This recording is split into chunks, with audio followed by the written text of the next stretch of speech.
네, 지금부터는 투자해놓은 시간으로 이어가 보겠습니다. 오전장과 지금 오후장 흐름이 완전 바뀌었는데요. 지금 코스닥 지수는 낙폭을 더 키워나가면서 2%에 가까운 하락세를 보이고 있습니다. 오늘도 남은 오후장 어떤 이슈별로 어떤 투자 전략이 필요한지 두 분 통해서 인사이트 얻어보도록 할게요. 김태성 본부장, 이주호 본부장 두 분과 함께 지금 실시간으로 이슈별로 대응을 해보도록 하겠습니다. 현재 미국 대선 개표가 한창 진행 중인데요. 지금 경합주에서 트럼프가 앞서면서 당선 확률이 지금 매우 높아졌습니다. 지금 뉴욕타임즈에서도 트럼프 당선 확률 79%까지 올라갔다라고 보도하면서 현재 우리 증시도 이를 반영하고 있는 것 같은데요. 과거에 한 2016년에 트럼프 후보가 당선이 됐을 때 우리 지수가 크게 한번 흔들렸었거든요. 김태성 본부장님, 네. 지금도 약간 그런 양상이 나타나고 있는 것 같아요. 지금 원달러 환율의 10년물 국채금리 이야기까지 많이 나오고 있는데 우리 국내 증시 당분간 리스크 좀 불가피할까요? 참 아시아 증시가 전체적으로 같이 빠진다면 고민할 필요는 없을 것 같습니다. 다 같이 아픈 거니까요. 그런데 지금 아시아 증시 기준으로 보면 대만, 중국, 우리나라만 유독 지금 조정의 폭이 깊어요. 오히려 일본 같은 경우에는 상대적으로 더 좋은 모습을 좀 보이면서 참 경우의 수를 복잡하게 하고 있는 상황. 우리가 이제 과거에 트럼프 1기를 돌이켜보면 정말 힘들었었던 것 같습니다. 아무래도 이제 미중 무역 전쟁에 따라서 가장 큰 어떤 피해를 봤던 나라가 다름 아닌 우리나라였기 때문에 그런 기억 때문인지 지금 전반적으로 지금 트럼프가 우세하다라는 이야기가 나오면서 조정의 폭이 좀 깊어지고 있고 소위 이제 말하는 트럼프가 당선됐을 시에 가장 피해를 많이 볼 수 있다라는 2차 전지가 그 중심에 있는 것이 아닌가라는 생각이 듭니다. 그런데 여러분들이 한 가지 체크를 하셔야 될 건 뭐냐면 트럼프가 되었다 그래서 2차 전지가 트럼프가 재임 기간에 엄청나게 하락했느냐? 그것도 아닙니다. 오히려 신재생 에너지라든지 2차 전지가 과거 데이터를 분석을 해보면 올랐다라는 것을 꼭 체크를 하실 필요는 있을 것 같고요. 반대로 민주당 쪽이 된다 했었을 때 가장 큰 또 수혜를 받는 쪽이 2차 전지 혹은 신재생이지 않습니까? 근데 과거에 민주당 쪽에서 당선이 되었을 때 그들이 폭발적으로 엄청난 성장세를 보였던 것 그렇게 많지는 않습니다. 그렇기 때문에 대선을 앞둔 지금 그 변동성일 뿐 저는 대선이 끝나면 오히려 본래 자리로 돌아올 가능성이 굉장히 높기에 지금의 변동성은 조금 이제 관망을 하시는 게 왜냐하면 그 변동의 폭이 상방이면 괜찮은데 상방이면 어느 정도 이용해 볼 필요는 있는데 지금 우리나라 같은 경우에는 지수 자체가 지금 하방 변동성을 좀 보이고 있어서 아무래도 공격적인 투자의 어떤 비중 조절을 하시기보다는 관망 우위가 더 낫지 않겠는가라는 의견 한번 드려보도록 하겠습니다. 네, 오히려 선거 결과가 나온 이후에는 우리 증시 조금 안정세를 찾을 수 있을 것 같다. 지금 개표가 한창 진행 중이기 때문에 변동성이 클 수밖에 없다라고 말씀을 해주셨습니다. 지금 업종별로 수급 상황만 봐도 쏠림 현상이 참 심한 것 같습니다. 현재 트럼프 후보 관련 수혜주로 꼽혀왔던 우크라이나 재건주, 가상화폐, 비트코인 가격이 지금 1억 원을 찍으면서 가상화폐 관련 종목들은 지금 급등하고 있고요. 반면에 해리스의 대표 수혜 섹터였던 2차 전지 그리고 신재생 에너지 섹터는 급락하고 있습니다. 우리 이주호 본부장님, 이 시점에서 지금 대선 결과가 나온다면 지금은 트럼프가 우세하긴 한데 트럼프 수혜주들이 오히려 세론 현상이 나타나지 않을까 하는 우려도 있거든요. 네. 지금 관점에서 보유자, 신규 접근 두 트랙 전략 다 세워주실게요.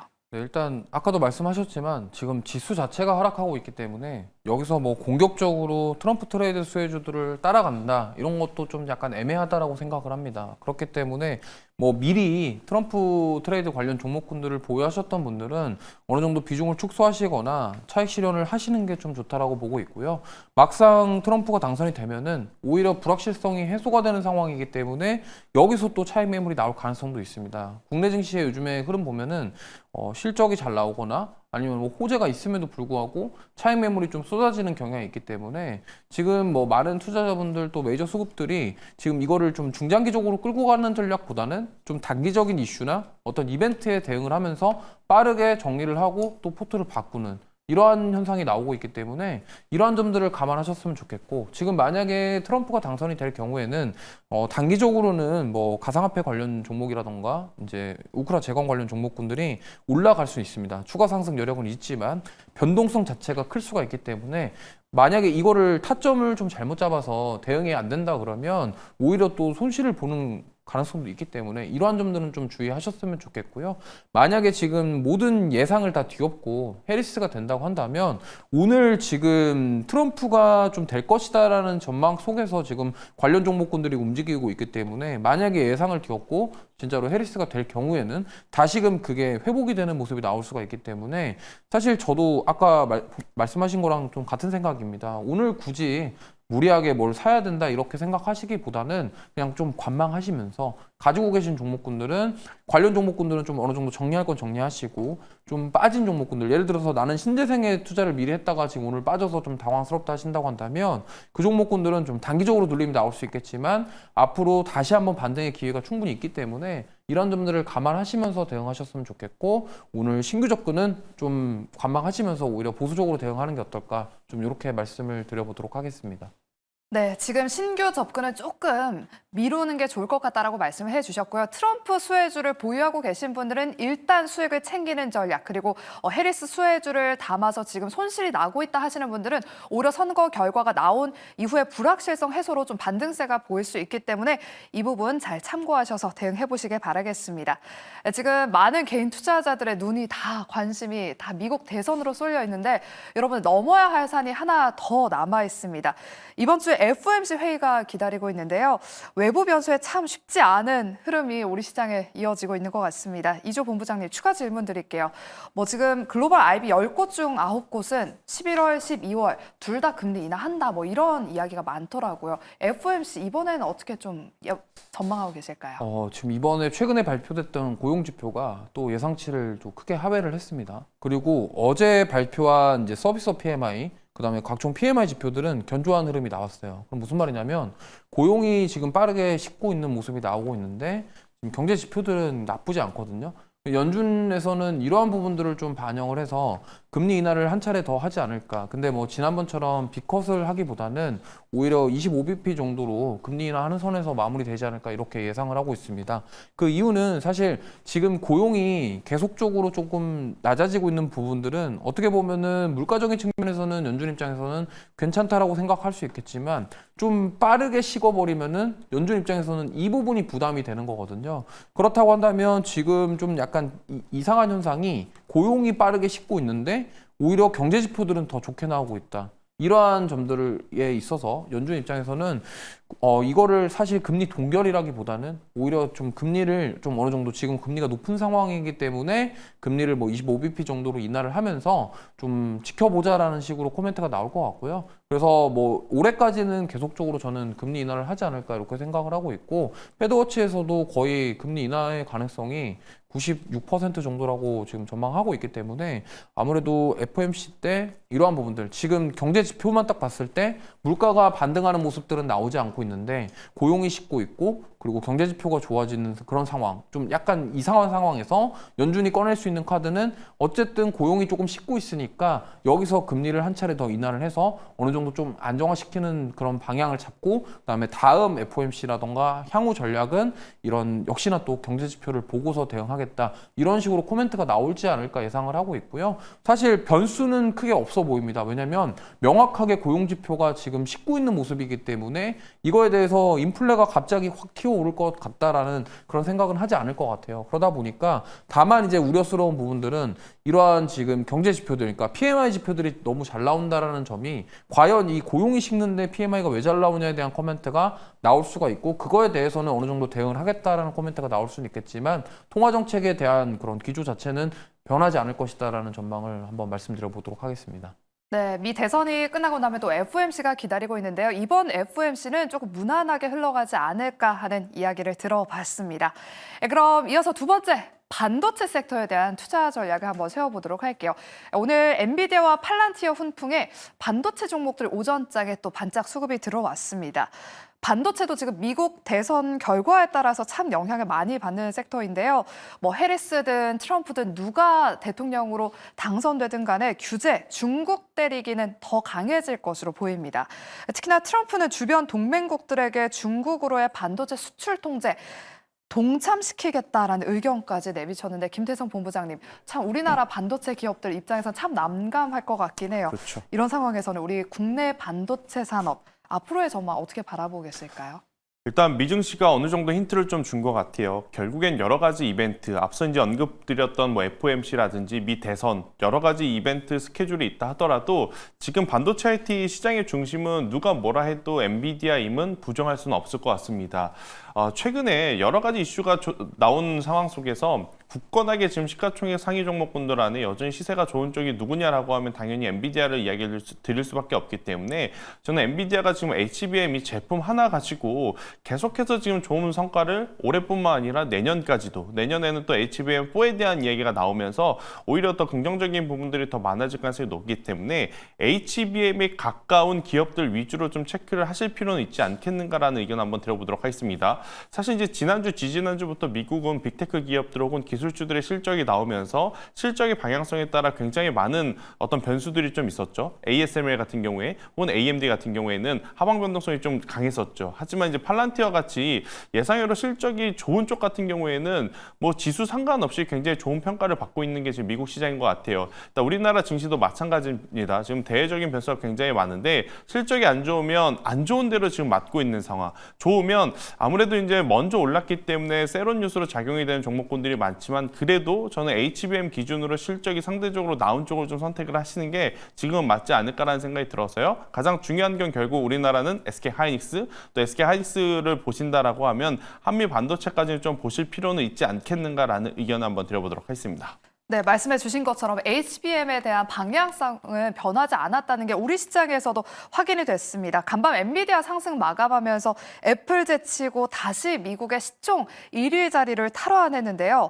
이 영향이 오늘 SK하이닉스가 오전장에 3%대까지 상승을 했다가 현재는 아쉽게 시장 지수가 밀리면서 강보합권 수준으로 좀 내려왔습니다. 이 밖에 뭐 HPSP도 오늘 오전장에 또 강하게 상승 탄력을 보여줬는데요. 이주호 본부장님, SK하이닉스 20만 원 탈환 가능할까요? 뭐 사실 뭐 오늘은 아니더라도 좀 향후에 20만 원 탈환하면서 올라갈 가능성이 높다라고 생각을 합니다. 특히나 젠스랑 대표가 콕 집어가지고 이제 하이닉스를 언급하면서 얘기를 했기 때문에 이 HBM에 대한 수요는 계속적으로 늘어나고 있고 빨리 HBM4라던가 이런 것들이 준비가 됐으면 좋겠다라는 얘기를 했습니다. 그렇기 때문에 그러한 얘기가 나오는 상황에서 어떻게 보면은 SK 하이닉스 입장에서는 그 자기네들의 그 공급 지배력을 더 높이기 위해서 노력을 할 것이고 그렇기 때문에 HBM4를 양산을 빨리 하기 위해서 조금 더 속도를 낼 것으로 예상을 하고 있습니다. 그러다 보니까 지금 앞서서 말씀하신 것처럼 지금 트럼프가 당선이 됐을 때 지금 양극화 형성이 뚜렷하게 나올 것이고 그런 상황에서 지금 HBM 쪽으로 조금 더 집중하는 게 맞지 않냐 이렇게 생각을 하고 있습니다. 그리고 지금 어떻게 보면은 중국을 계속적으로 규제를 하면은 또 지금 현재로서는 뭐 삼성전자랑 하이닉스가 좀 앞으로 피해를 보는 게 아니냐 이렇게 생각하실 수가 있는데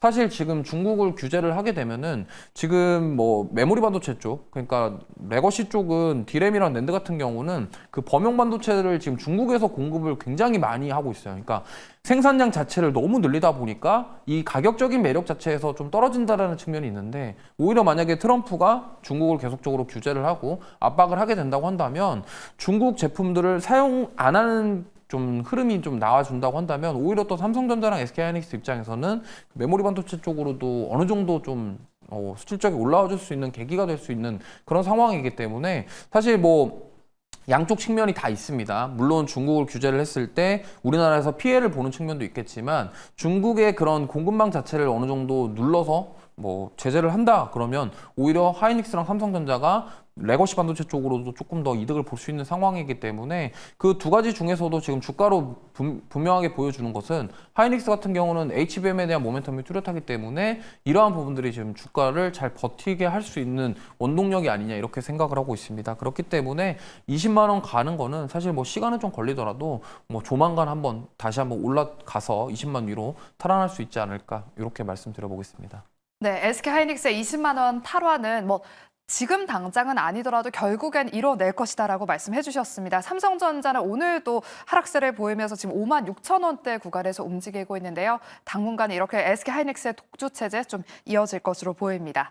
그리고 오늘 우리 증시에서 AI 소프트웨어 테마가 강한 흐름을 나타내고 있습니다. 미국의 AI 소프트웨어 기업 팔란티어가 3분기 호실적을 기록하면서 20% 넘는 급등세를 보여줬는데요. 지금도 AI 소프트웨어 관련 종목들 여전히 강세 강세를 보이고 있습니다. 코난 테크놀로지가 상한가 풀리지 않고 있고요. 지금은 솔트룩스, 비트나인, 마음 AI 같은 종목들 강세를 보이고 있습니다. 김태성 본부장님, 네. 지금 AI 소프트웨어 관련 종목들 이 훈풍 내일까지 좀 이어질 수 있을까요?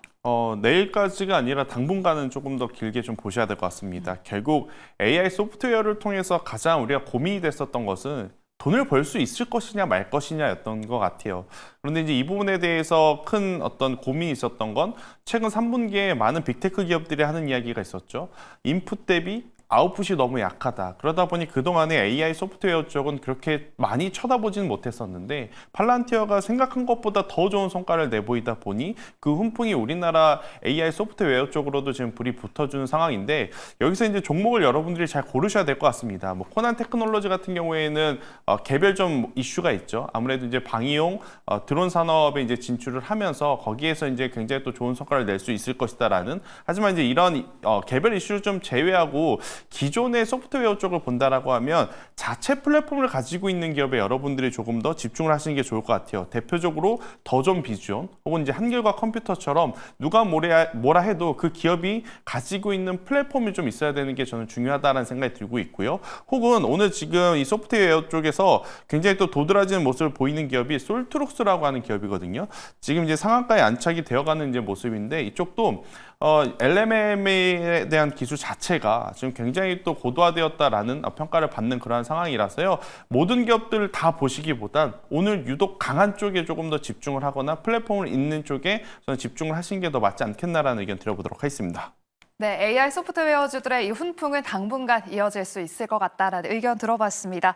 그럼 세 번째, 또 많은 분이 아까 채팅창에 글을 남겨주시더라고요. 제약 바이오 종목들 어떤 투자 전략이 필요한지 이야기 나눠보도록 할게요. 제약 바이오 섹터는 특히나 미국 대선의 영향을 또 덜 받는 섹터 중 하나로 꼽혔습니다. 최근 금투세 폐지 기대감과 함께 연말 추가 금리 인하 기대감으로 제약 바이오에 대한 기대감이 커져갔는데요. 근데 오늘 지금 트럼프의 당선 확률이 높아지면서 원달러 환율이 급등하고 있고요. 10년물 국채 금리도 오르다 보니까 좀 제약 바이오 종목들에 부담이 되지 않는가 하는 그런 질문들이 아까 유튜브 채팅창에 올라왔습니다. 이주호 본부장님, 이 부분에 대해서 어떻게 좀 보실까요? 네, 사실 이게 봐야 될 변수가 너무 많다 보니까 이걸 가지고 뭐가 딱 이렇게 수혜를 받을 것이다 뭐 이렇게 단정 짓기는 지금 어렵습니다. 왜냐면 뭐 원달러 환율이 올라가면은 수급적으로 조금 어느 정도 제한적이고 그렇다고 한다면 바이오 같은 경우는 금리 인하라던가 그다음에 금투세 폐지가 됐을 때 수혜를 볼 가능성이 충분히 높기 때문에 보셔야 되겠고 특히나 이제 트럼프가 됐을 때 생물보안법이 어떻게 될 것이냐에 대해서 우리가 생각을 해봐야 되는데 생물보안법은 민주당에서 발의를 한 법안이 맞습니다. 하지만 그걸 법안에 대한 목적 자체가 중국을 규제하겠다라는 목적이기 때문에 트럼프가 당선된다고 해서 이 생물보안법을 갑자기 뭐 철회하거나 폐기하거나 이렇게 될 가능성은 거의 희박하다라고 생각을 하고 있어요. 그러다 보니까 오히려 트럼프가 당선이 되면은 그래 중국을 더 억제해야 되겠다. 생물보안법 빨리 뭐 통과시키자라는 식으로 얘기가 나올 수가 있기 때문에 이러한 부분에 있어서 저는 오히려 수혜를 받을 가능성이 높다라고 생각을 하고 있습니다. 그렇기 때문에 오늘 사실 뭐 제약바이오주들 그렇게 막 힘을 내지는 못하는 상황인데 그럼에도 불구하고 우리는 제약바이오를 좀 봐야 되는 게 사실 일부 종목군들은 지금 고점에서 주가 방어를 잘해주고 있습니다. 특히나 알테오전 같은 경우도 주가 회복력 자체가 굉장히 높아요. 그렇기 때문에 이러한 부분들을 우리가 봤을 때 만약에 생물보안법이 통과가 됐을 때 근데 지금 알테오젠 말고 그 외의 종목들 보시면요. CDMO 같은 경우가 좀 조정이 최근에 나왔어요. 그러다 보니까 오히려 이런 CDMO, 생물보안법에 가장 큰 수혜를 볼 수 있는 이런 CDMO 같은 종목군들 위주로 눌림이 나온 그런 자리들을 공략하는 전략 한번 세워보시는 게 좋을 것 같고요. 물론 삼성바이오로직스도 지금 어느 정도 좀 조정이 나왔지만 가격대 자체는 굉장히 잘 유지해주고 있습니다. 그 외에 이제 뭐 ST팜이라던가 바이넥스 같은 종목군들은 지금 고점 대비 어느 정도 조정이 나온 상태거든요. 그렇기 때문에 지금 접근하기에는 가격적으로 부담이 조금 살짝 덜어낸 상황이기 때문에 만약에 생물보안법이 트럼프가 되고 나서도 발의가 되고 계속적으로 상원부터 시작해서 통과가 된다고 한다면 이쪽으로 다시 한번 시세가 나올 가능성이 높기 때문에 저는 바이오 쪽 보신다고 한다면 이런 CDMO 쪽으로 한번 접근해 보시는 게 어떨까라는 말씀 드려보도록 하겠습니다. 네, 우리 이주호 본부장님은 CDMO 기업들 위주로 지금 눌림목 구간에서 공략해보자라고 말씀을 해주셨고요. 우리 김태성 본부장님께도 여쭤볼게요. 이번 달에 특히나 제약바이오 종목들 정말 많은 이벤트가 기다리고 있거든요. 학회부터 시작해서 실적 발표까지 기다리고 있습니다. 현재는 ADC가 개최 중이고 면역 항암 학회도 개최될 예정이고요. 휴재 실적 발표되고 SK 바이오팜 셀트리온 실적 8일에 발표가 됩니다. 어떤 제약바이오 종목군에 좀 집중을 해보면 좋을까요? 사실 우리나라 시장에 오늘 이렇게까지 저는 다 같이 조정이 나올 줄은 몰랐었거든요. 만약에 이제 누구 한쪽으로 이제 추가 기울어진다라고 하더라도 제약바이오만큼은 그래도 시장에서는 버텨주지 않을까라고 기대를 좀 했었어요. 그런데 제약바이오 쪽도 물론 이제 시가총액 상위 종목군들 안에 그나마 덜 빠진 쪽이 이제 제약바이오이긴 한데 오늘도 이제 여전히 좀 힘이 없는 상황 속에서 저는 종목을 골라야 한다면 결국 임상 데이터를 가지고 좀 꿈을 먹고 있는 쪽보다는 지금 당장의 숫자를 좀 보여주고 있는 기업에 더 주목할 필요는 있지 않겠는가라는 의견 한번 좀 드려보면서 저는 오히려 이럴 때일수록 수출 데이터라든지 아니면 이제 처방 데이터를 좀 확인할 수 있는 바이오 시밀러라든지 아니면 뭐 SK 바이오팜처럼 처방자 수에 따라서 주가를 조금 이제 추적할 수 있는 쪽을 보시는 게 더 맞지 않겠는가라는 의견 한번 저는 드려보도록 하겠고요. 일단 임상시험 일정들이 임상시험이 아니죠. 그러니까 바이오학회 일정들이 굉장히 많음에도 불구하고 대선이라고 하는 혹은 FOMC라고 하는 이벤트로 이것들이 모두 좀 많이 가려진 상황이기 때문에 과거처럼 이 일정에 A라는 종목이 B라는 종목이 움직일 수 있겠거니라고 이제 미리 들어가시는 것보다는 저는 오히려 앞서 이야기 드렸던 듯이 처방 수를 좀 보면서 투자를 할 수 있는 쪽, 숫자를 보면서 투자를 할 수 있는 쪽이 오히려 더 낫지 않겠는가라는 의견 한번 들어보도록 하겠고요. 저는 지금 위치에서는 SK 바이오팜이 가장 조금 적극적으로 여러분들이 보실 필요 있다. 미국에서 지금 뇌전증 신약 세노바 메이트 같은 경우에는 계속해서 처방자 수가 올라가고 있음을 확인을 하고 있고요. 또 연내를 통해 아시아 태평양 지역, 그러니까 중국, 일본, 우리나라에서도 지금 만약에 임상 3상 마무리가 되면서 판매에 대한 부분이 이제 허가가 된다면 기존에 미국에서 잘 팔리고 있으면서 돈을 잘 벌면서 아시아까지 실적이 얹어지면 더 좋아질 가능성이 높기 때문에요. 이런 쪽을 보시는 게 수익률 게임적인 부분보다 안정적인 부분이 더 유리하지 않을까라는 의견 드리겠습니다. 네, SK 바이오팜을 또 특징주로 언급을 해주셨습니다. 그럼 마지막으로는 전력 하나, 방산 하나, 원전 하나 빠르게 또 질문을 드리도록 할게요. 먼저 전력 설비.